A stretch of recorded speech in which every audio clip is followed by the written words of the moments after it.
Okay, Okay, roll call. Melissa Gavin, here. John Burrett, I'm here. Michael Pomykowski. Here. Great. Thanks. So I don't think we have any members of the public, but I'll pause in case Bill, you see something that I don't. Doesn't look like anybody's here.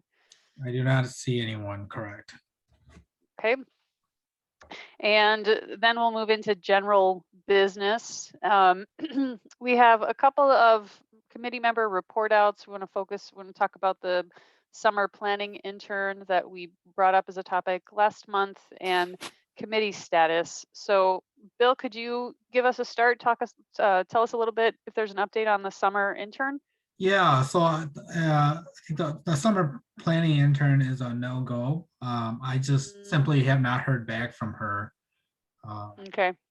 Which I kind of expected. I mean, it's, it would be free for other communities too. And so I was actually a little bit surprised she didn't answer at all. I've tried to reach out to her a couple of times. So, but we'll continue to look for opportunities. I think there may be some opportunity to get even some of our current staff involved with sustainability and planning. Great. Okay. All right. Thanks for that, Bill. It's a bummer she didn't respond, but Yeah. thanks for doing that work. Yeah. Committee status. I'm not sure who wants to report out on that. Yeah, I can do that one too. So in talking about committee appointments, Jay Langfeld and I had a discussion about this committee becoming a permanent committee, and it was something that was recommended, I think, in October of last year. And at that time, they had the village board had decided that it would make sense to keep it an ad hoc for a little bit longer. We got to talking about the SLC, the Sustainability Leaders Group, and what other communities are doing. In addition to what we're doing with the solar farm, in addition to what we're doing with the sustainability plan. And so, it's definitely something that he's thinking about, and would be something that we would first look to drafting an ordinance, and we would make both this committee and the finance enhancement and advisory committee standing committees. Okay. I remember a conversation that we had with this committee. I want to say it was a couple of months ago about the timing, and I think that our thought was at that time that we would prefer to stay an ad hoc committee until we had a plan. And once we had a plan, proposed or adopted, that felt like the right time to move to a standing committee. So I just want to offer that up in case that in case we think that we should change that recommendation based on what we're hearing from Jay, or whether that still seems like the right timing. I'm also curious if transitioning to a standing committee has to happen at a certain time, or can that happen at any point in the year?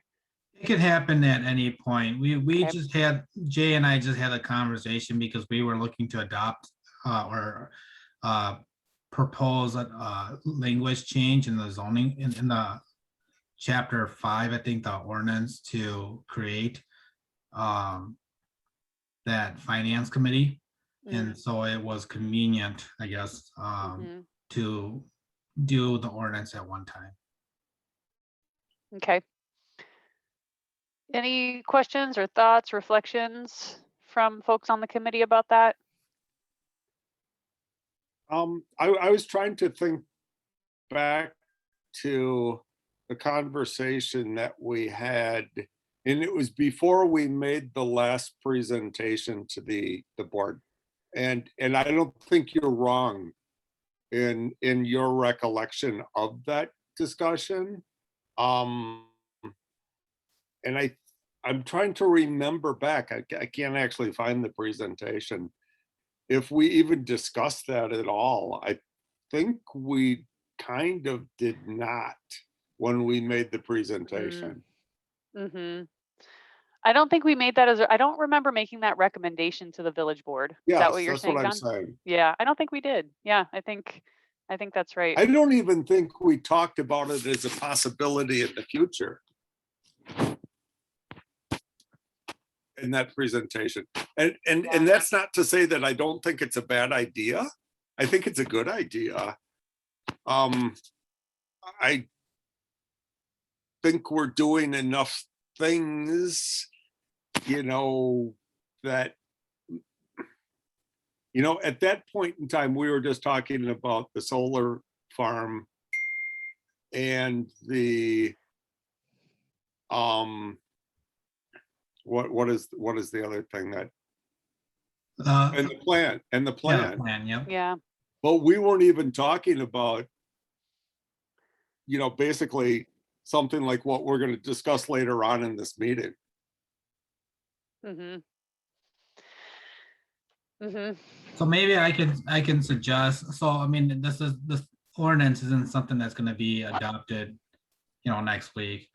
So we have some time to maybe put this on the May agenda and have that discussion about whether or not our members feel like we can maneuver better in an ad hoc committee, or whether it's worth taking a second look at the standing committee.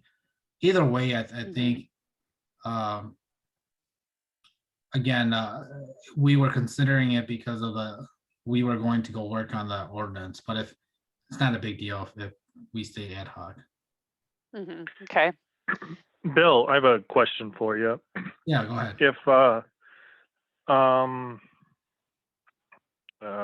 was I going to say?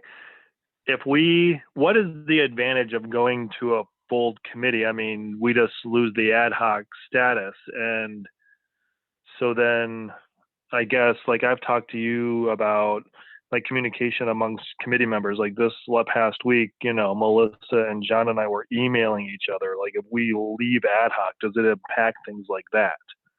Yeah, so if we leave ad hoc, the open meeting laws would apply to us. It does show a higher level of commitment, though, to sustainability. The natural progression would be that you would become a committee, and as you grow in committee status, you become,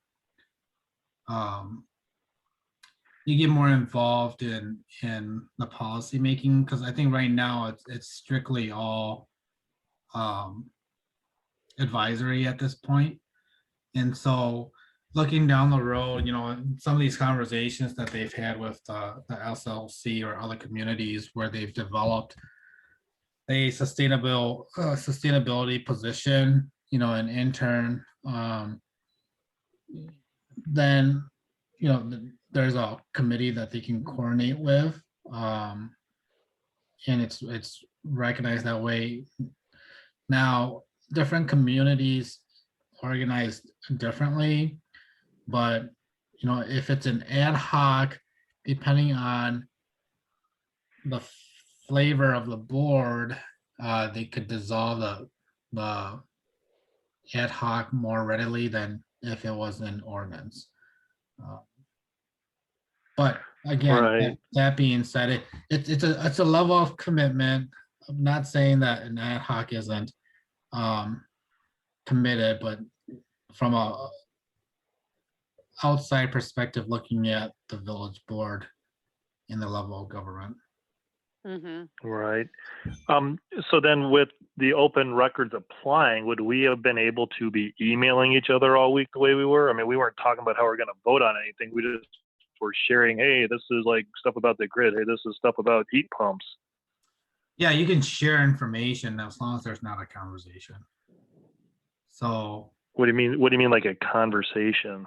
So like a back and forth. Like, so if so like I think so, like if someone would have emailed, if I would have, or a committee member would have emailed everyone, and there was a conversation in that email that bounced between 3 different committee members, right? that could potentially be considered as a walking quorum. If you're simply, Okay, well, if you're simply saying, that conversation would have broken open records laws. Yeah. yeah, I think the one that we had, the three of us Yes. had, would Yeah. have. Yeah. so I guess I didn't, is that the most recent one? I don't know if I was included.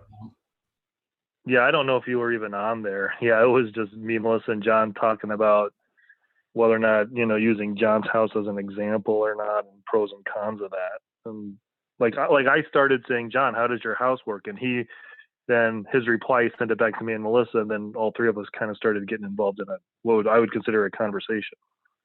Okay.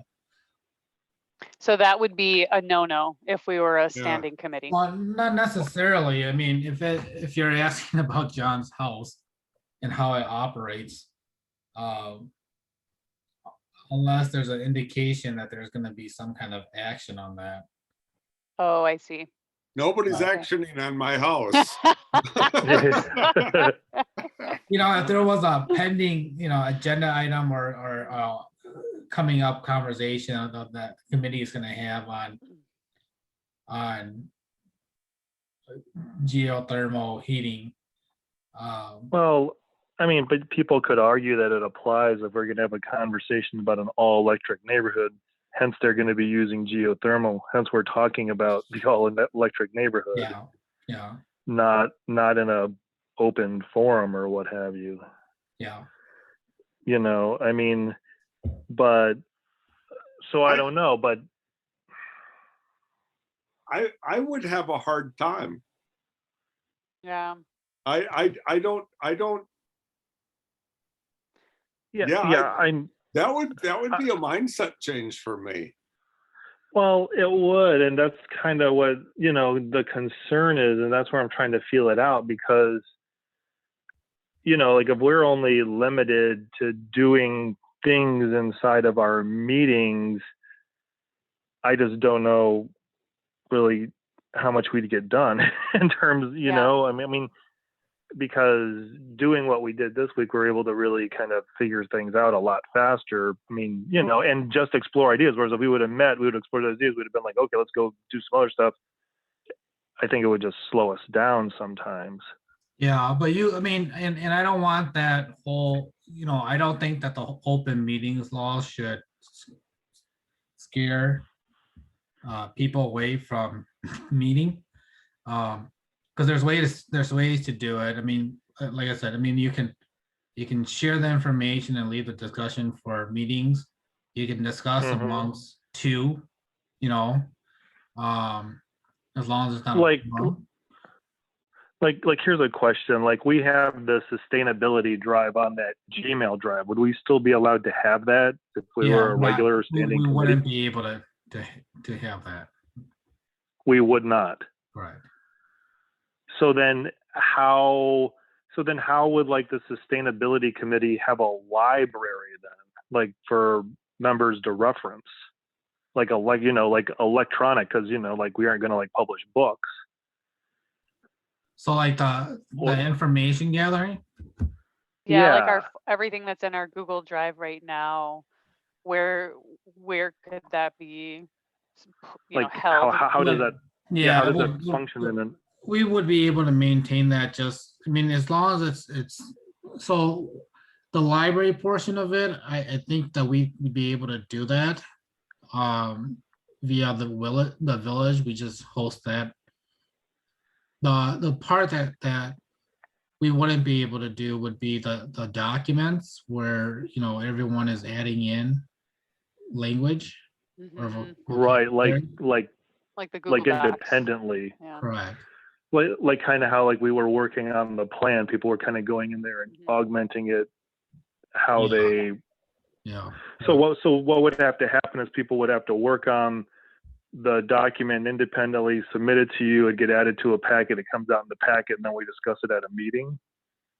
Yeah, you can do it that way, or you can just discuss it during the meeting. So like, when like Melissa enters that information in during the meeting. Right. That's all valid. It's just the stuff that we're adding in after or outside of meetings. that could Right, potentially be right. subject. Well, yeah, with all that stuff, I don't know. It's just something for us to think about. I know you were wanting to get this in partly because you're going to have the lawyer looking at chapter 5, and if you could do it all at one time, it would be less expensive. Is that like what your thought is on that ordinance change bill? Yeah, well, that since we're in there changing the ordinance, it was something that made sense to look at. Again, it's not we weren't assuming, or we weren't going to force the issue if the committee didn't want to go that route. Right. Now here's a crazy, yeah, I'm not sure that we really want to go that route, but here's a crazy idea. If it's not really all that difficult and the lawyer's going to be working on the finance one, just draft up the language for the sustainability, but don't put it in. And if we want to, you just insert it and you don't have to go back to the lawyer. Yeah, I'm not too worried about the language in the Oh, okay. the language in the cost. It's not a big deal. Okay. So here's so I want to bring this conversation to a close because I know we have a lot of other things, and I think I'm hearing some, like, we still have some figuring out to do. But I will remind us, we talked about this a couple of months ago, and at least at that time, the sentiment was, let's revisit this when we've got a plan, a sustainability plan that is going to need to be implemented and enforced. And so until then, being an ad hoc committee at least gives us the opportunity to be flexible, and share information a little bit more freely and use Google Docs. And so it doesn't sound like, and we don't need the formal, the official designation of a standing committee, since we don't have that plan yet. So my recommendation, and I just want to kind of check in and see what folks are thinking, but my recommendation is that we revisit this once we're further along with the sustainability plan, say a couple of months. Yeah, I agree with that. The one other thing we didn't talk about is that if we become a full-fledged committee, then it might give us greater access to budget money to do things also. Yes, that's true. Okay. So, but we can revisit in a few months. I mean, there's. Yeah, we don't need to decide this right now. I just brought it as a status update because we had discussed it. Jay and I had discussed it because we were simply looking at the ordinance. I did not mean for it to get into such a large discussion. All right. Well, thanks, Bill. This feels like a good place to be. Michael, do you have something to add? No. All okay. Good. All right. Great. So more to come on that, and we'll just continue mulling that over. Pros and cons, I think, for both of those. Next up is discussion and possible approval of the March 8th meeting minutes. And if anybody is so inclined, I'd take a motion to approve the meeting minutes as presented. Oh, Michael, do you want to do it or do I? I was already starting to. I motion to approve the March 8th, 2021 Sustainability Committee minutes. I'll second that. All right. All in favor, say aye. Aye. Aye. Anybody here to oppose? Anybody opposed? No? Okay. Minutes are passed unanimously. Great. Next up. So this next up piece is really the heart of our conversation. And I do want to see if we can see how far we get today with, but try to keep it to a reasonable time. I just doing a time check with folks before we started. I know it's been a long day for everybody, so I want to try to get us wrapped up by about 7 o'clock tonight, and we'll see how that goes. But the real heart of today's conversation is talking about the restrictive covenants research that some of us have been doing, and kind of gearing up for a presentation to Plan Commission. So I've been trying to think about how to organize this best, and I'm wondering if maybe everybody had a couple of minutes to share what their research is, and then we can talk about it. Maybe that would be the best way to proceed. And I am also happy to share the notes doc that I'm taking in here if that would be helpful. Bill, is there anything else that you want to share on your screen, or should I go ahead and pull up the Google Notes doc? Oh, go ahead. Okay. All right. Let me just give me a second to bring that full screen.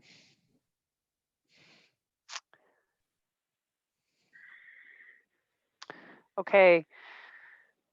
So, as you might recall, the areas of research that we ID'd on our last call was John would look into some community level geothermal. John sent around an article or some resources, and there were resources in the packet, so we can talk a little bit about that. Michael was tasked with looking at requirements around high efficiency appliances and energy conservation and curbing water use. And I looked into removing restrictive language on solar, and the flip side, the no gas infrastructure and electrification are really sort of two sides of the same coin. So some of that research just kind of melted together. And I can talk a little bit about that. And then Kevin was going to be looking into slowing water down and density structure. I know that he was not able to get to that research, but I think there's plenty of other items to discuss. So before we just kind of have folks share what they found or highlights of what they found, I'm kind of curious because the premise of this research was to really help to put together a presentation for Plan Commission. And Bill or Michael, can you give us a sense about how much time we would even have for a presentation to that group, just to make sure that we're not doing 4 hours of presentation and research for a 12-minute slot? Well, I think you could have as long as it's not excessive, you could talk for half an hour. You could talk for an hour. I mean, it just has to be informative. Okay. I would say, as long as you're whatever you want to get across, you just get across and you support it with what you have. Yeah, I would agree with that. I mean, I don't think we want an hour long presentation, but I think anywhere between 15 and 30 minutes is fair game. Okay. And Okay. then be ready for probably unless you answer all the questions, a bunch of questions to be raised, I would suspect. Okay, so between 15 and 30 minutes, and then questions. Yeah, and I think we want to, right now the Plan Commission is having a good conversation about conditional use permits and competing land uses, so residential versus commercial. And so I think when we do have this conversation in regards to sustainability and the purview of sustainability and restricted covenants, that as a Plan Commission and a sustainability committee, where we're looking first at the immediate impacts to residential development via restricted covenants, but also reminding them that these principles should be looked at across all developments. Sure. Okay. And when might we be able to, if we have a deadline, it's always easier to work back from that. So I think we, let me just actually finish writing this sentence on our notes, and then I'll go back to my thought.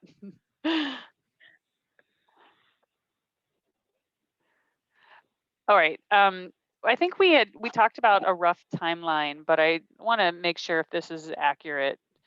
We were thinking that the tentative plan for presentation to Plan Commission would be May 3rd, with a presentation to full village board by May 24th.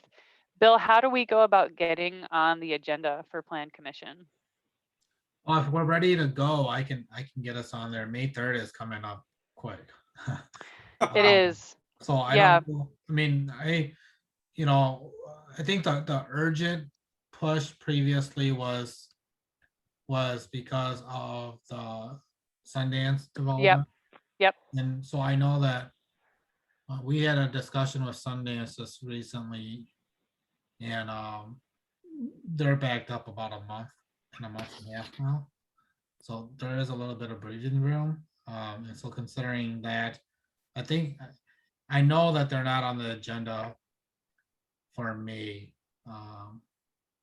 So I think, whether we can slide in May or in June would be fine. Yeah. Okay. Well, we had, we were thinking May 3rd, but I think we also didn't get to the level of, research and we're not yet at the level of recommendations. So I'm curious what folks think about pushing back that timeline and seeing if we can go before Plan Commission in June. And that would give us a little bit more breathing room to wrap up some research and then agree on some recommendations. Well, I definitely agree with that. Yeah, I think we have to keep having solid discussions though. Yeah. Because, like what we had over the course of the last week and a half, I think was really good. We just have to kind of, depending on how the conversation goes tonight, but keep going with it. We can't okay, meeting's over, 3-week break, know, because then, we get into the kick it back another month idea. Having a deadline always inspires. Yep. Right. John, were you going to say anything? I was going to say there's no way in the world we're ready for for May 3rd. Absolutely no way. Yeah. Okay. Right. I mean, if we were going to do May 3rd, we'd have to have a conversation tonight. We'd probably be scheduling a meeting in a week and a half and one a week after that is what I'm thinking, if we were in addition to what was going on outside of the meeting. Yeah. Yeah. So the next meeting would be June what? It's the first Monday in June. The first Monday. So that might be the 6th because the 31st is the Monday, Memorial Day, I think. Yeah. June. Yeah. Yep. June 7th. Or June 7th. Okay. Yeah. Okay. Well, I think that's what we should shoot for is June 7th. I think May 3rd is overly ambitious. I think it would short circuit some important research and some important conversations that we need to have if we tried to meet that deadline. So is anybody want to push back on that, or can we agree that we are going to shoot for June 7th? I'm fine with. Well, I was just going to make a note that Kevin's joined us. Oh, Kevin. Hey, everybody. Hello. Hey. I'm sharing my screen, so I'm not looking at who's joined, but Kevin, I want to catch you up on the conversation if it's helpful, but we did just agree, I don't know where you came in, but we just agreed to push back our timeline from May 3rd to June 7th to get a presentation to Plan Commission. Good thinking. Okay. All right. Did you already talk about being a standing committee versus? We did talk about that. Okay. Yeah. And the short of it is that we're gonna continue mulling that over, but the last time we talked about that as a committee, the general thought was that until we have a plan in place, that we would stay a standing committee, and it would make sense to form a it would make sense to be an ad hoc committee until we completed the sustainability plan, at which point then transitioning to a standing committee might make more sense because there will be a plan to implement and to to keep track of. Okay. And nothing seemed to really, we'll revisit this in a couple of months, but nothing really, we had pros and cons of different approaches, but that's kind of where things ended. Okay, well, now we could dive into some of that research that we found, and we could just follow the same order that we used. I'm gonna pull it up when we came up with this list. And, you know, I'm just thinking about the time, maybe high level, what you found, like 5 minutes or less, and then we can circle back and dig in. How's that? I can do that. Okay. So when I first started looking into residential geothermal, I really found two types. And one was and I dismissed this one because it really wasn't applicable, is we live on top of a volcanic fault line and we drill 5 miles down and, you know, we have so much heat, it's unbelievable. And I didn't really think we were near any active volcanoes or fault lines. But then what I did find, and what I sent out was just really the best example, because I thought it described it very, very well. It was this community outside of Austin, Texas. And the whole article really lays out very clearly that, you know, every house has a geothermal setup in it, but what they have is their ground loop is 5 miles long and it's a communal ground loop. And that they found a way to do this, you know, which is financially viable in, you know, homes as small as 1,100 square feet on up. But the other thing that I discovered in this, and I actually sent out another article that my wife found that's really more, she found it for me today, but this Austin community did the very same thing they did. Is they don't do geothermal alone. Almost all community geothermal is also integrated with solar. And what they're doing is they're basically saying, we're going to be net zero to heat and cool our communities by, you know, reducing the cost to heat and cool by 60, I think they said 60 to 65%. Just using the geothermal versus natural gas or electricity. And then they're making up that other 35 to 40%, what you need to basically run the pumps and everything like that. And they're running that using solar. And that's my 5-minute elevator speech. That's great. Okay, thanks. And let's get into questions afterward. Let's just hold that. So solar runs the pumps. Okay, great. Thanks, John. Yep. Our next topic was high efficiency appliances and energy conservation. And Michael, you've also got curbing water use. You want to talk a little bit about those, what you found? Yeah, sure. Let's see. Well, what I found inside the packet concerning water use, I just kind of do a little Google typing, and I found this article from Consumer Reports that basically said the way you save water is to use less water. Basically what it, you know, I mean, it was replace your old dishwasher, replace your washer, you know, install new toilets, standard stuff. Don't water outside. You know, so that was kind of the high level of that. So I don't know I don't know what else would be for those sort of efficiencies. In terms of appliance efficiencies, I mean, I didn't like go out and like look at refrigerators or, you know, stoves in terms of like energy, you know, like inside the water article, it talks about like Energy Star appliances. You know, we had some discussions on induction stoves, which I'd read about. Turning this back into the conversation we sort of had concerning the restrictive covenants before, is when reading these restrictive covenants, it seems like the restrictive covenants really are controlling the exterior of these houses, and you don't see a lot of it controlling the interior. Now, so I don't know, I'm just throwing that out. That was like something that I saw because I don't know, because we talked about how do you control somebody's appliances. If somebody moves into a house and they want to use their grandmother's washer and dryer and freezer, how do you stop them?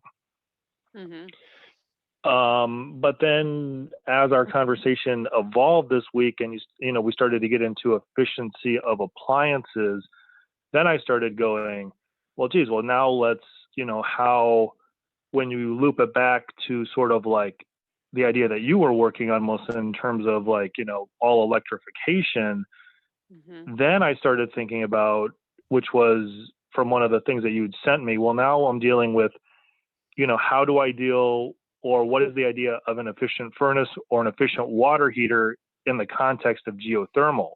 And, and that opened up an area that I didn't get to. That was like my last thought, and what is possible with that. And that was kind of like the beginnings of the email to John about how does your house work kind of thing.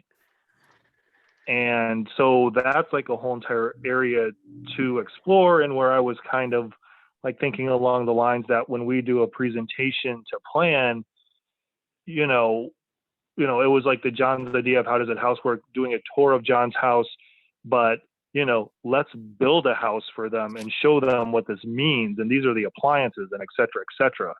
And that's kind of where it stopped. Mm-hmm.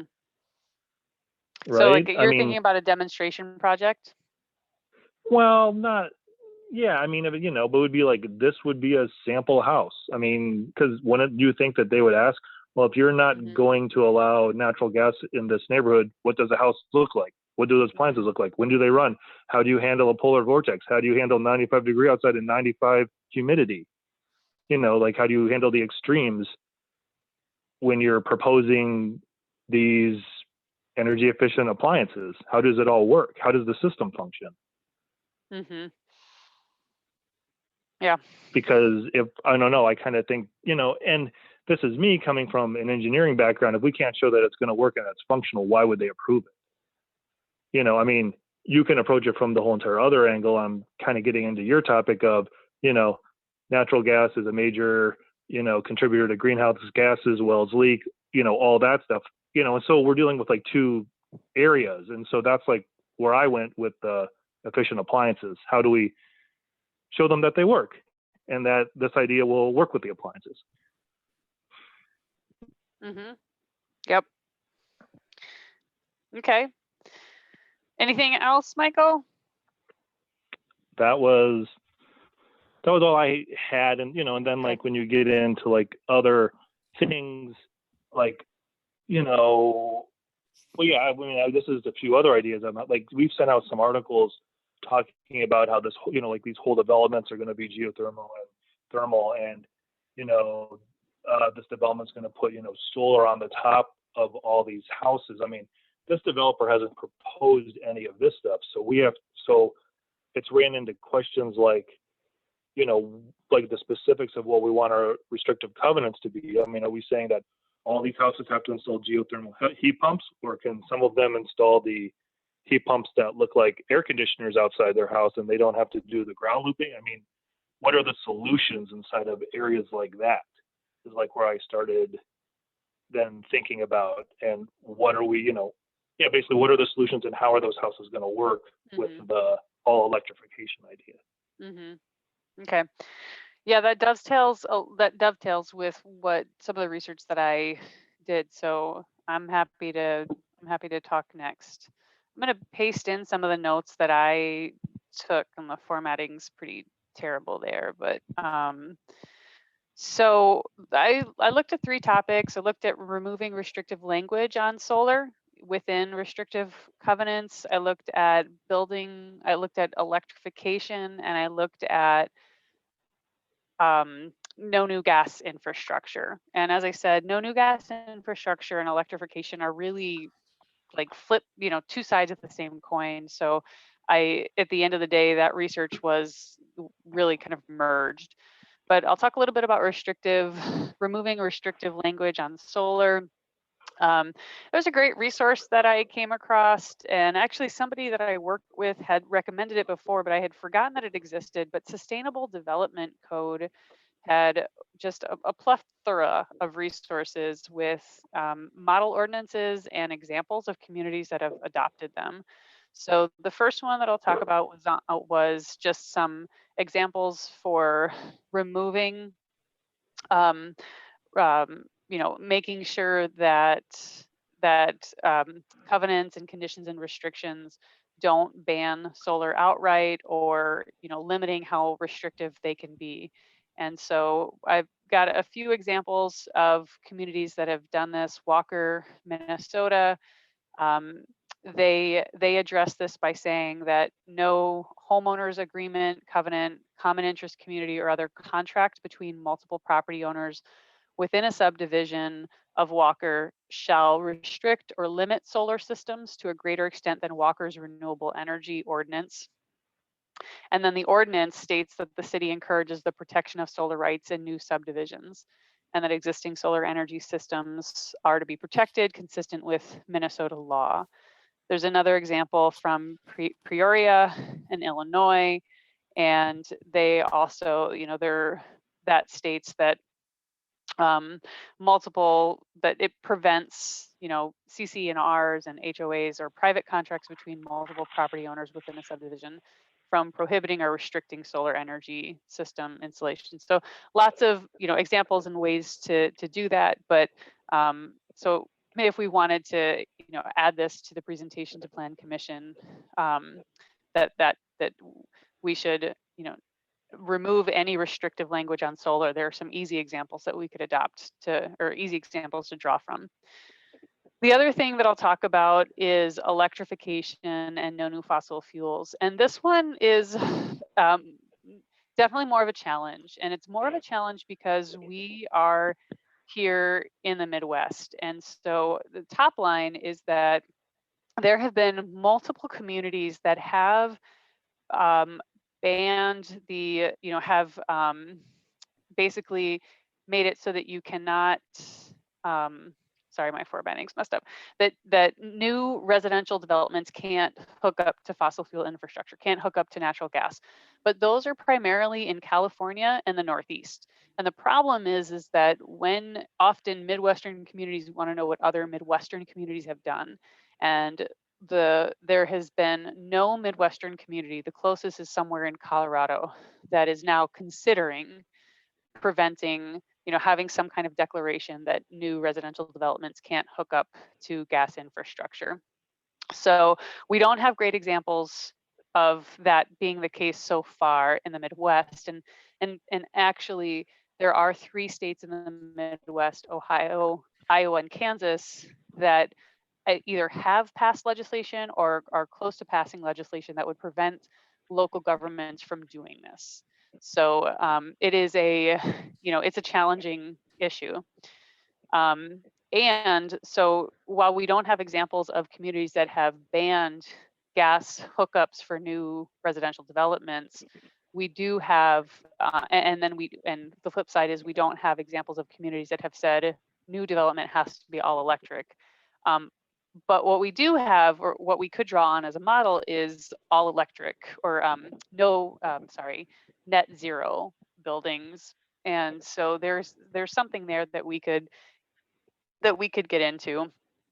And I do have Berkeley, California was the first community, was the first city that actually banned new hookups, or hookups for new developments to gas, and other communities have followed suit. But I have the ordinances for Berkeley and Oakland, California, and they're in their Google Drive if folks want to look at it. We just don't have any Midwestern examples. And like I said, I think the closest that we could get is establishing, net zero energy requirements for commercial and residential buildings. And then, if we even set that as like a principle, that could get us a little closer to our goal. Or we could move forward and try something that hasn't been done in the Midwest, which is to ban new developments from connecting to gas infrastructure.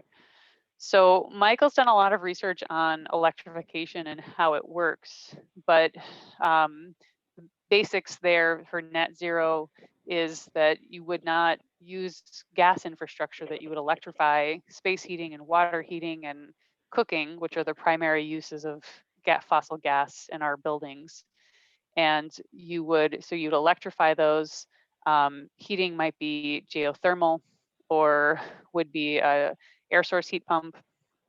And cooking could be an induction stove or an electric stove.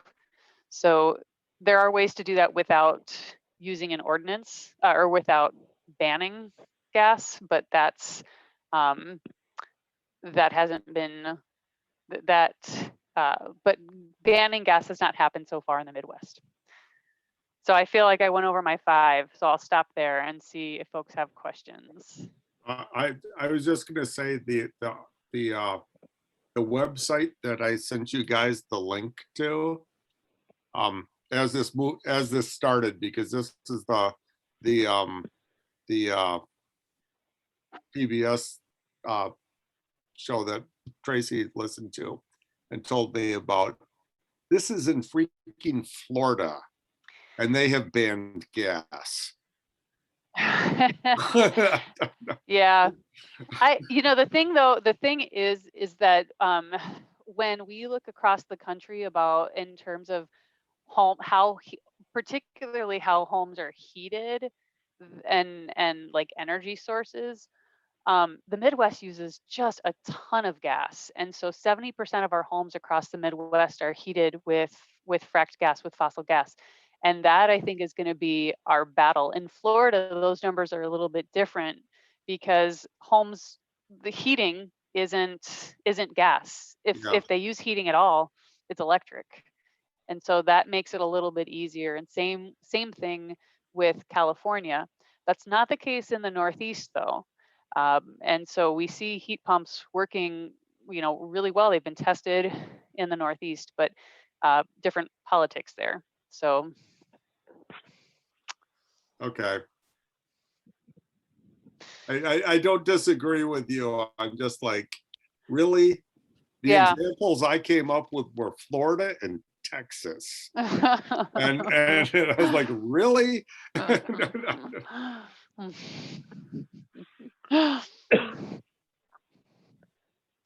So I'm curious about, the fact that there aren't Midwestern examples of requiring new developments to be all electric. There are examples in other parts of the country. I'm just kind of curious about what your sense of that is. Do we feel like, well, that's it, throw in the towel, or do we feel like, maybe let another community try that first, or is this something that we want to continue pushing? I'm really curious about what the fact that there isn't a Midwestern model, what does that mean for folks?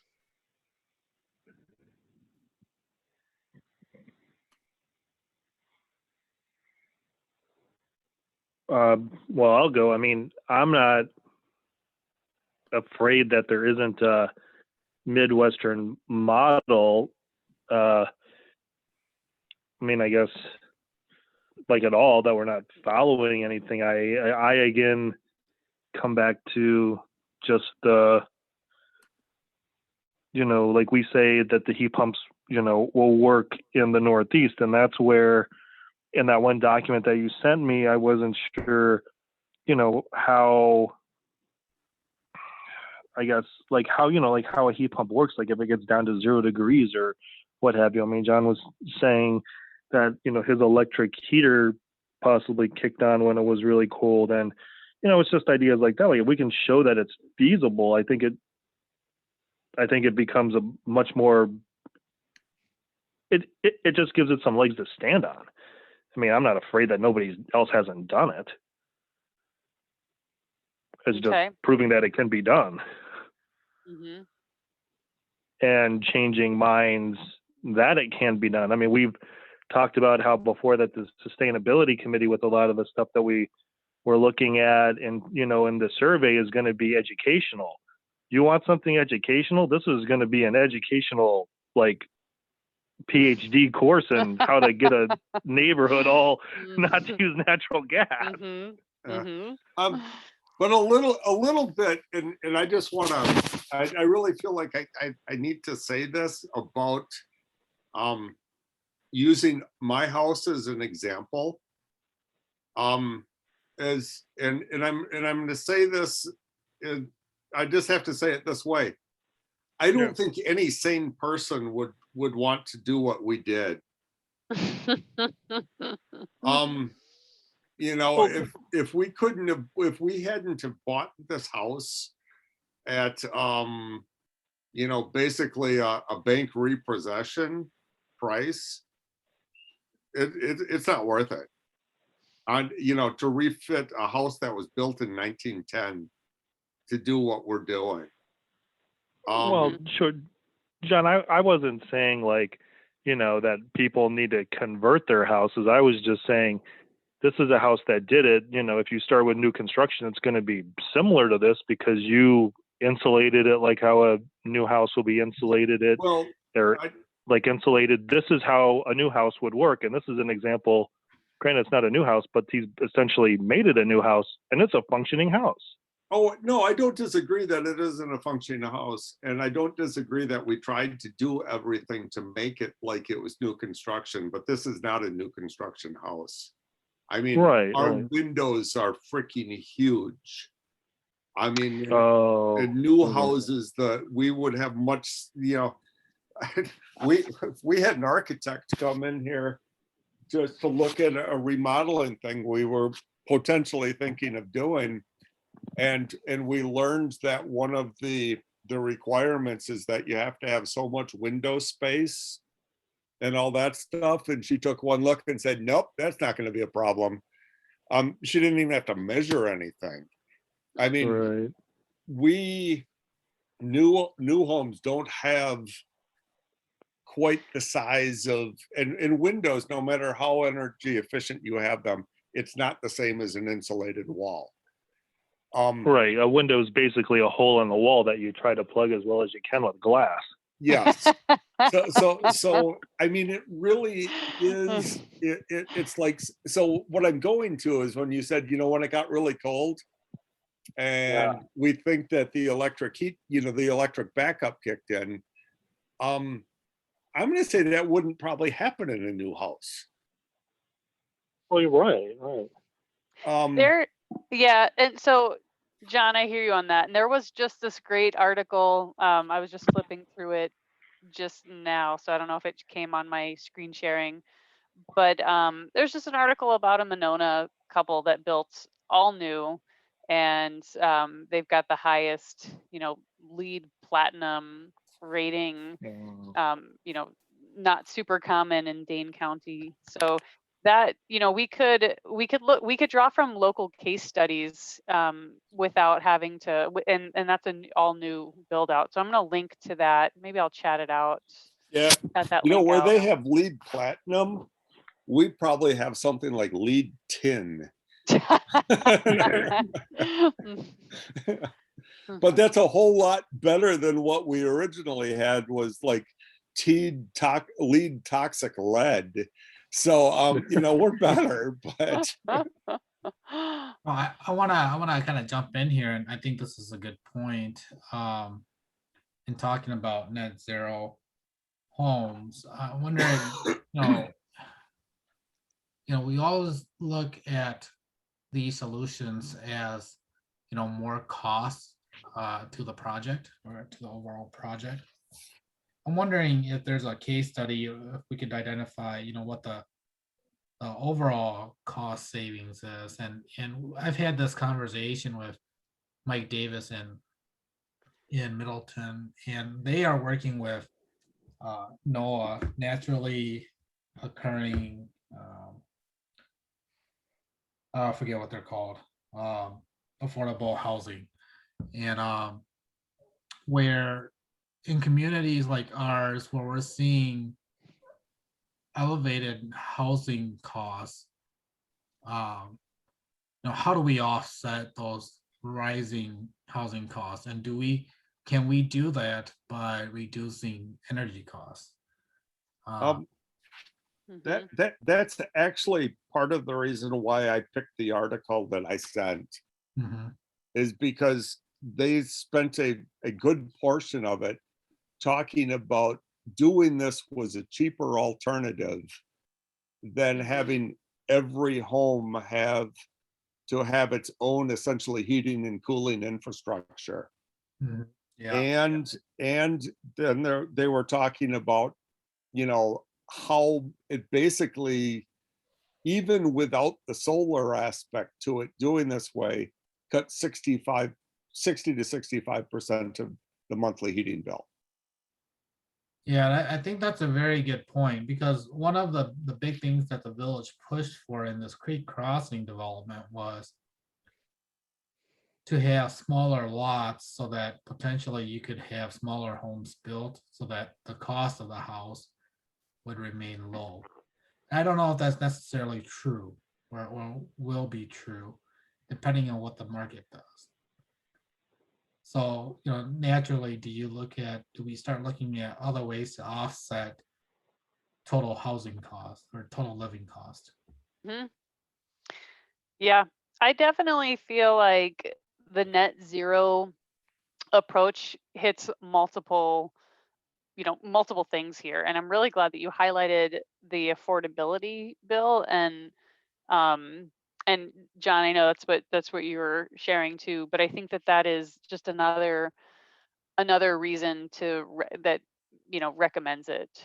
And I think that we could look into other communities that have some kind of net zero residential, I don't know, ordinances, or what the right language is, but that basically require or somehow incentivize new construction to be net zero, because I think it does make it more affordable in the long run. And I think everything that I've read so far says there's a little bit more of an upfront cost, but in the long run that it, more than pays for itself.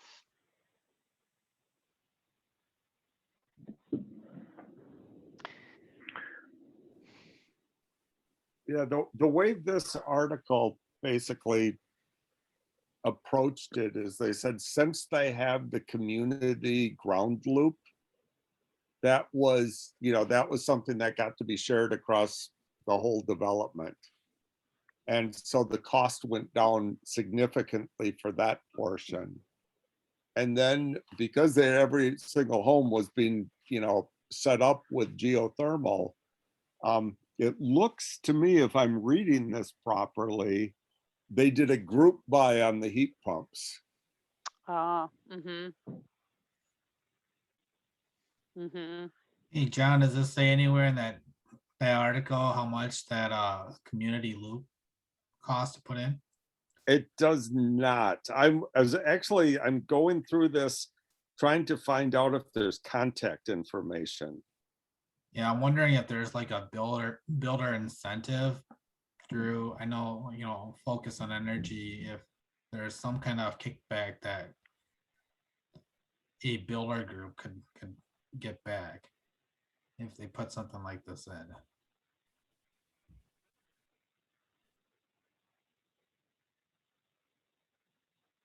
Yeah, I'm not finding.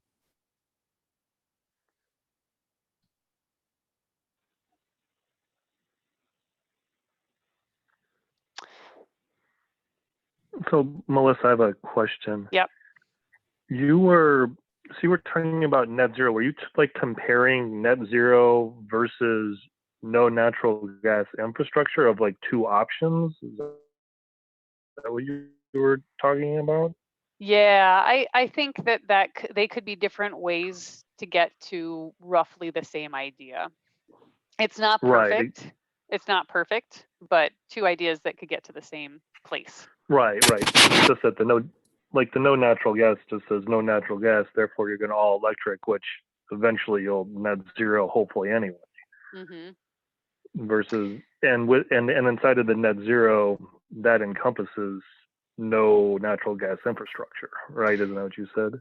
Yeah, except it gets a little tricky because, you could, ostensibly there could be ways where when you're using the term net zero, it means that you could compensate. You could still burn gas and compensate it some other way. And so I'm always, I don't know how that would work in a residential building, but you know, when companies talk about being net zero or communities talk about being net zero, often it means that they'll still continue to, you know, emit at the same level, but they'll also buy carbon credits from someplace else to zero it out. And so I have to look Right. into what it would look like for a residential building, but I can't say for sure that it would mean that there would be no gas burned, although I think that they could be written that way. But it's not a like, I haven't locked on that.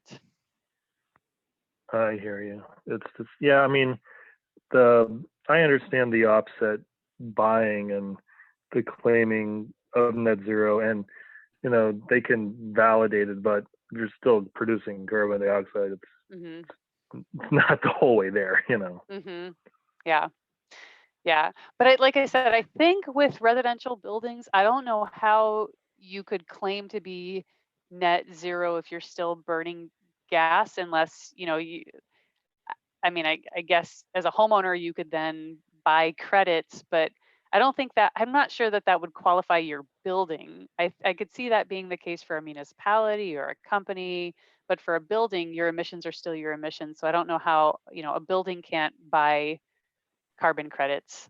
So like I said, I just have to look into it. But anytime that Yeah. phrase net zero, it's squishy and it needs a little bit more definition. So I'd like to look into that. I want to do a time check Definitely. here. So it's 7:03, and I want to make sure, I want to pull Kevin into the conversation. Kevin, I know you hadn't had a chance to do any research, but I just want to give you a chance to weigh in. We haven't heard from you yet. Is there anything that you wanted to add, or any questions that that you're sitting with right now? Yeah, thanks, Melissa. You're always really good at picking up on that. I've been writing a few notes down, and again, apologies for not taking steps to move my section along. I knew this would be a busy time, and it has been, continues to be until at least through this week. The thing, as everybody was talking, I guess, and I enjoyed the conversations and read a couple articles that I thought were interesting and good. I just keep coming back to the pragmatic side of this, and the where are the decision points in with the village? Who and when are those decisions made, or how?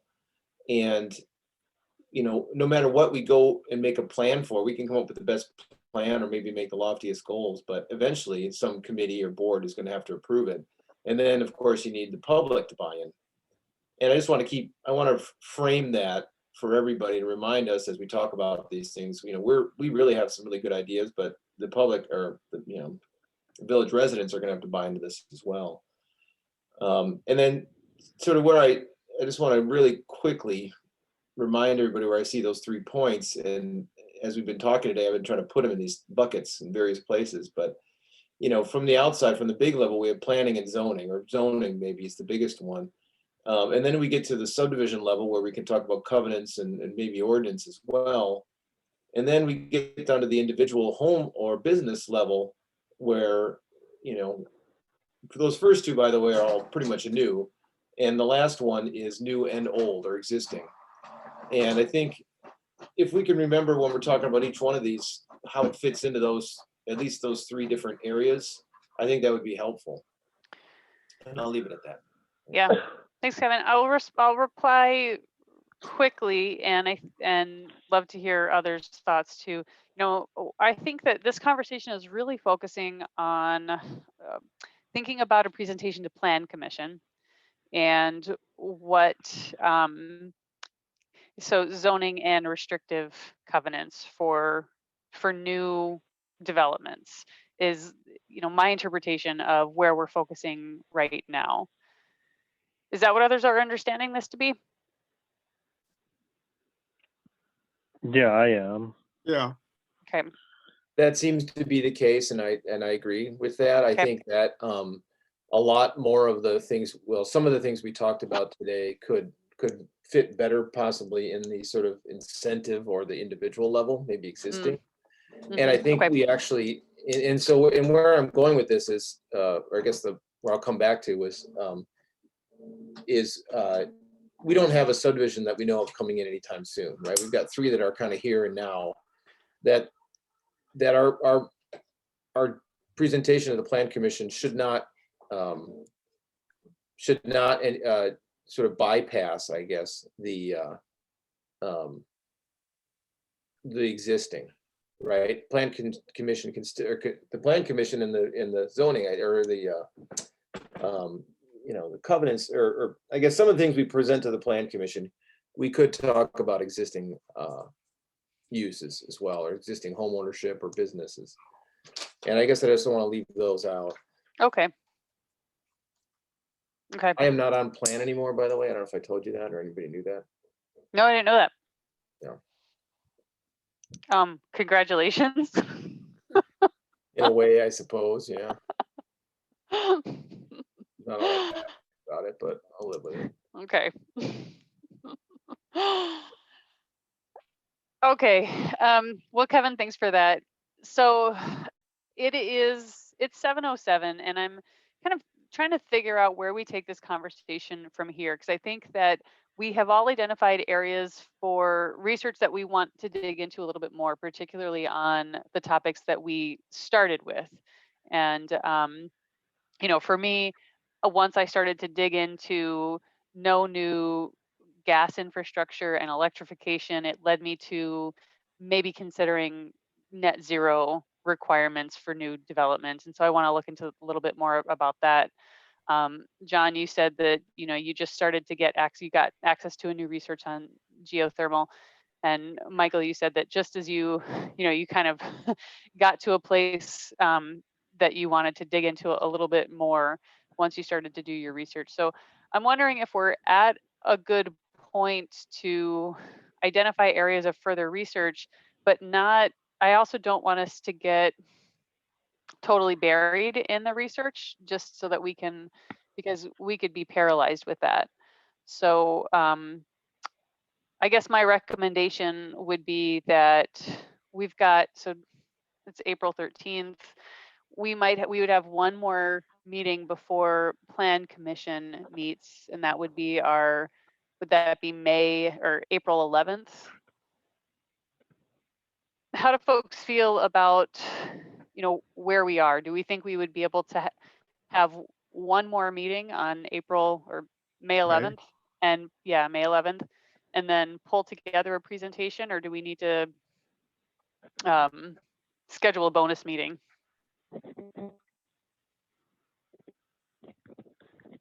Well, I would say a bonus meeting to be sure that we know what we're doing. Yeah. When has that stopped us before?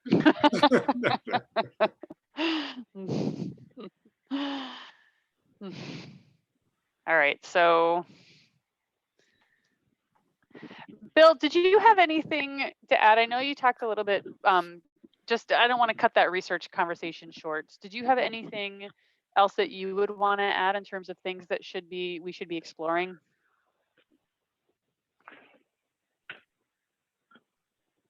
No, I think there was a really good discussion, and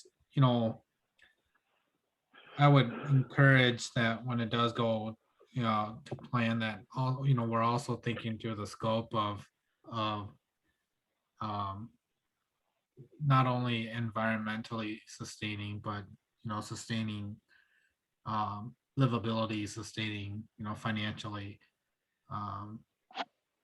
Yes, these are things that the Plan Commission is currently looking at and should be looking at in the future.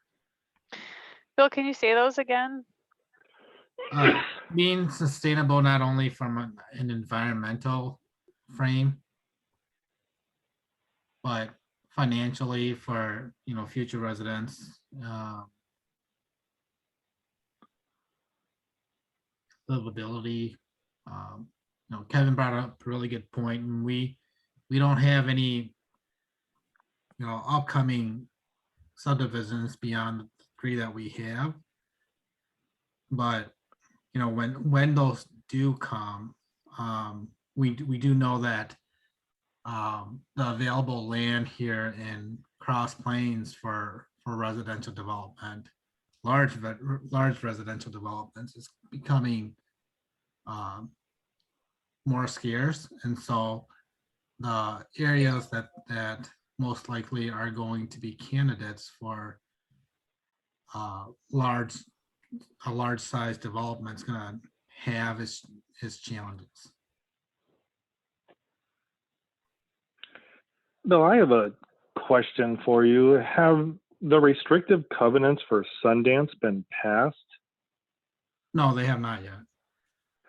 Okay, because I know way back in February 2019, was that just a draft of the restrictive covenants that was looked at when the preliminary plat was reviewed or approved? Yes. Okay, because I was they were initially proposed, but I don't believe that the village board approved them. Yeah, I mean, they were in there because I was kind of looking at that document and it was kind of confusing. I was like, did we approve it? And then on the signature line, it was like, I was confused whether or not they had been approved during the preliminary plat process or not.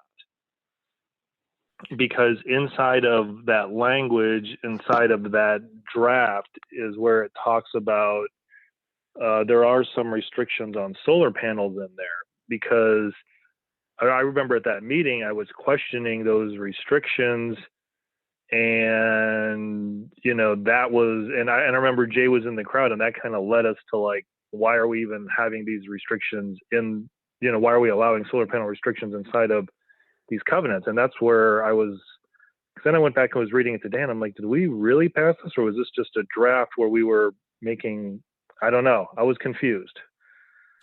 Yeah, so and I don't want to take too much time here, but Right. the submittal of the restricted covenants, I believe, is a requirement as part of the preliminary plat submittal, but it's not necessarily a requirement for the approval. Where the language that gets added to the require an approved CCR restricted covenants lies within the developer's agreement. Okay, so yeah, the way that we have it set up here in Cross Plains is that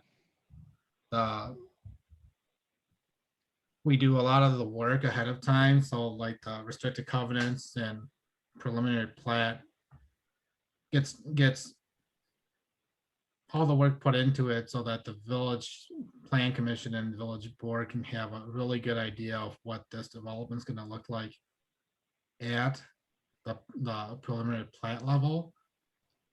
And then in the past, it's been assumed that, if it gets to plat, that, and most of the work's been done there, that the remaining items will kind of fall in line.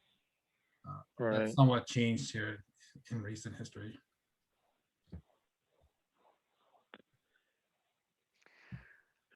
Okay, yeah, okay, I was just curious just because I'm looking at the line and it says, no satellite dishes, solar collection panels, or radio towers shall be allowed without the written approval of the DRC, except if such devices are placed within an interior space of a dwelling or are completely screened from street view, which means you couldn't have solar panels if you could see them from the street.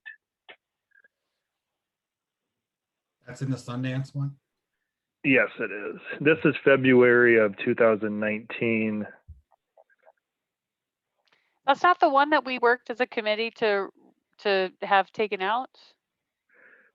No, it was the one after this. This was the one that inspired, we need to start ripping these things out of these covenants. That's okay. Because it was in there, and now, and what I'm asking Bill is, was this approved, or was this just a draft to show us what they might look like? And that's where I wasn't sure, because at the bottom it's still like Pat signs it, but it says as to sections 15, 16, and 19 only, like only those sections were approved of this. That's why I'm confused as to what was really approved, or if even in the final approval stages, depending if the whatever happens in the end with the development anyway, but if that stuff could be changed. Yeah, I don't recall seeing anywhere where the restrictive covenants were approved, and usually the village does not sign on the restricted covenants. It's usually the developer that does it, the owners that do it. I don't see why it wouldn't be able to be changed. I guess, Michael, you weren't you and Kevin, weren't you on the village board when that preliminary plat got approved for Sundance? Do you remember? Yes, I was on the board. Yeah. Do you remember if I know that there was a number of variances approved, but I don't from what I've seen, I don't recall that the restricted covenants was approved at that time. I do recall us looking at them. I don't know if, like the preliminary plat, if we have some restriction on how much we can change it, like we do with the preliminary plat. That's a Yeah, question that I've been wondering. Yeah, and just restricted covenants are, I think that's all fair game. That's subject to what the developer wants to do with it, and then before they record it. So there hasn't been a final recording of the plat yet. So it's still, I would imagine you still be able to change those restricted covenants. okay, that would be a very good thing. Yeah.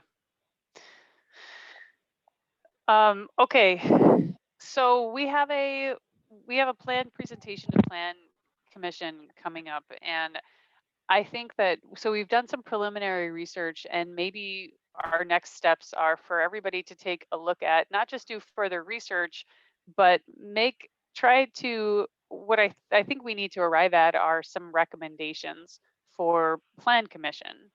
And does it seem reasonable that everybody within your, your research area could make a couple of recommendations that we can be discussing on our May 11th call? Or at least some draft recommendations? Sure. Well, yeah, sure. Now I have a general question. Are we, what is our goal? Are we looking to net zero Sundance? I mean, or like, what are we talking about in general, or not in general, or specific? Yeah. Or I think there are two layers to this presentation, two goals.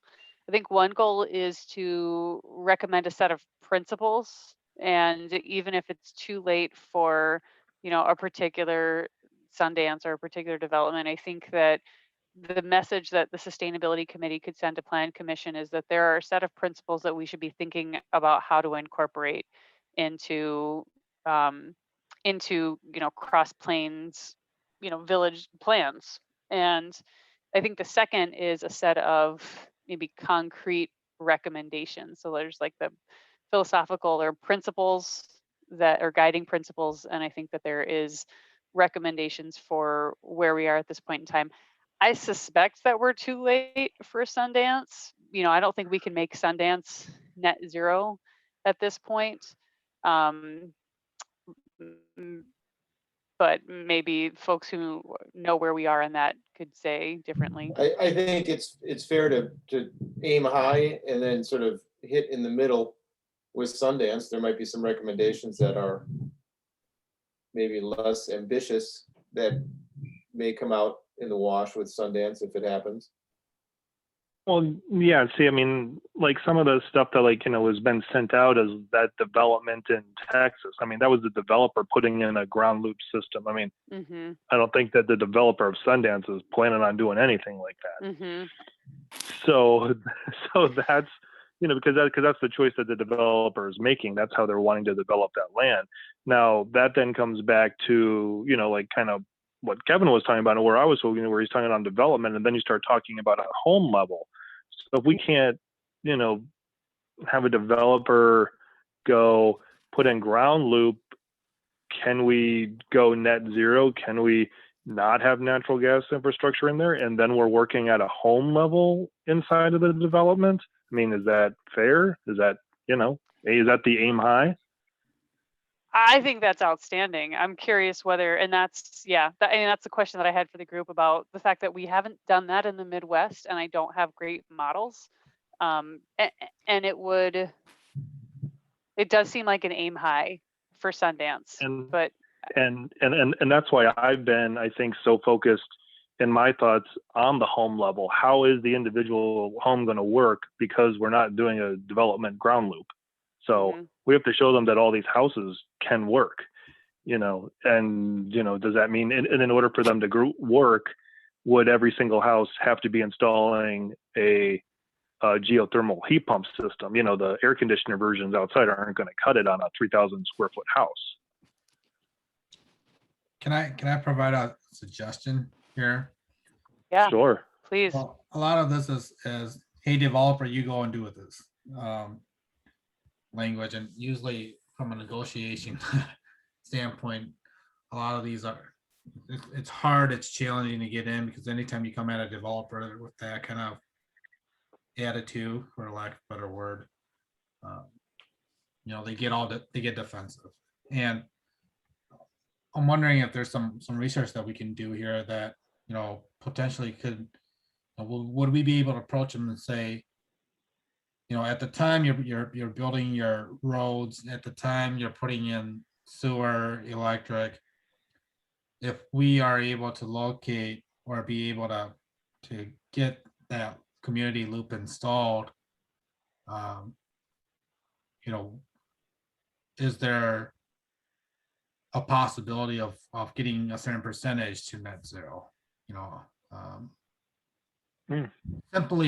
Simply having in the marketing material for when they sell this lot that this option is available, I think is leaps and bounds from what we have now. If a consumer or if a homeowner knew that there was a loop, would it attract maybe a specific type of homeowner, and would it encourage something like a group buy for the pumps?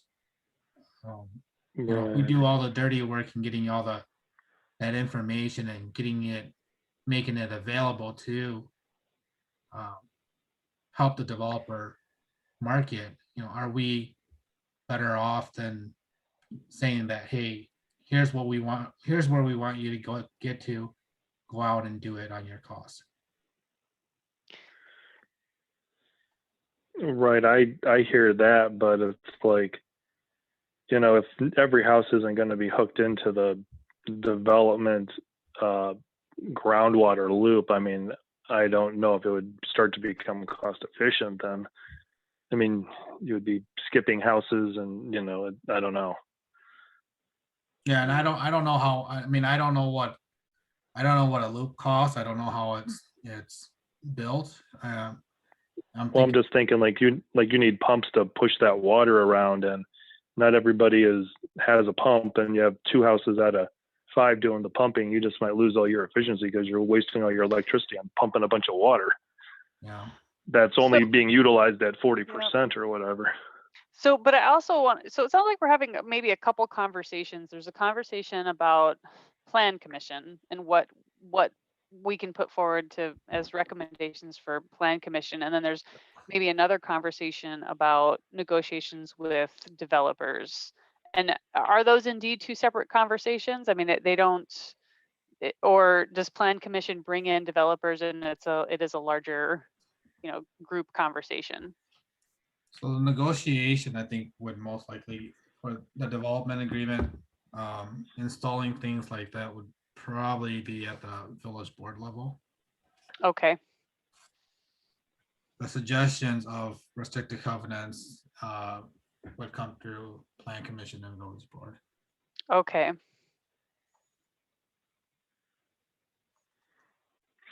So, Bill, I guess my question is, this is just total weird idea. If we wanted to go with like no natural gas infrastructure, does that go in restrictive covenants or in developers agreement? Or how is that even done? You could potentially put it in both. I mean, yeah, I mean, I can see it in both. You probably want it in both so that it will reflect. So if you look at it, the developers agreement is intended to be between the village and the developer themselves. Oh, right, but the restrictive covenant is between the developer and the home buyer. Correct. So the restrictive covenant, the home buyer would realize that they're entering into a property that doesn't have a natural gas hookup then. Correct. All right, I hear you. The home buyer and the So developer. again, there's different ways of looking at this, and again, Kevin stated it earlier, but some of these items could fall under the incentivizing, and the question becomes where's the pull on the developer? Is it the carrot or is it the stick? Yeah. Right. Well, we're closing in on 7:30, and I think that we could probably spend a lot of time sussing this out, but maybe we can continue this via email and our own research, and we can come back with some recommendations, because again, I'll just keep reminding ourselves that the more the conversation that we're trying to prep for right now is a presentation to Plan Commission, and there are probably and there are other ways to go about this too, and there are a lot of ways to skin a cat. But for this conversation, I think we're still in a place where we need to do some further research on those topics that everybody started to dive into, and then come back to our meeting on May 3rd with some draft recommendations that we think individually we should make to Plan Commission. And then on that call, we can really dig into those recommendations and see whether there's consensus or whether we want to tweak those recommendations. Does that sound okay? So yeah, it sounds great. Yes. Okay. Well, with that then, I'm going to see if there is interest in adjourning. See, those are our next steps. We've got some homework to do. We're going to come back together on May 3rd. And so I would entertain a motion to adjourn. I'll make that motion. I make All a right. motion to adjourn. Okay. I Is will there a second second? that. Okay. Thank you. All in favor, say aye. All right. Aye. Aye. Any opposed? Okay, great. We are adjourned at 7:29. Thanks, everybody. This is a great conversation. Lots of things to mull over. So thanks for bringing your brains to tonight's call, and have a great night. You too. Hey, everyone. All right. Thanks, everybody. Bye. Bye. Yeah, see you guys.